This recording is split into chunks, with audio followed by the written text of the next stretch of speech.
Dadangni yaxshi ko'rasanmi? Dadangni yaxshi ko'rasan? Nimaga? Ha, seni uylardan chiqarib yuborgan, ha? Demak, onang bilan qolgansan. Bu murojaatim ajrashib ketgan ota-onalarga, ayniqsa otalarga iltimos, tug'dirib qo'ydinglarmi, farzandinglarga qarab qo'yinglar, nima yeb ichyapti, nima qilyapti. 10 yoshli bolani gapini qaranglar, u 10 yosh emas, u 30 yoshli bolani gapini aytyapti. Nima qilyapsan, sen tirikchilik qilyapman deyapti. Shu 10 yoshli bolani gapimi? U o'ynash kerak, kulish kerak, o'rtoqlar bilan kopto tepish kerak, lekin tirikchilik degan narsani bo'yniga ilib olgan. Ertaga xabar olmasanglar, bu bola ham katta bo'ladi. Lekin shunaqa katta bo'ladiki, sizlarga bo'lgan mehr muhabbati yo'q bo'lib katta bo'ladi. Shu kerakmi sizlarga? Bu bola emas, keyingi uylangan farzandlaringiz bolami? Ular baxtli yashash kerakmi? Bu ham bola, sizni bolangiz. Bu ko'chada o'ynash kerak, kulish kerak, mazza qilib yurish kerak.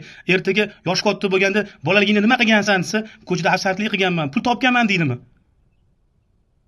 Iltimos otalar, farzandinglarni yoshligini olib qo'ymanglar. Ahamiyat beringlar, iltimos sizlardan. Qaranglar. O'ynasin, kulsin mazza qilib. Hammamizga Alloh insof bersin.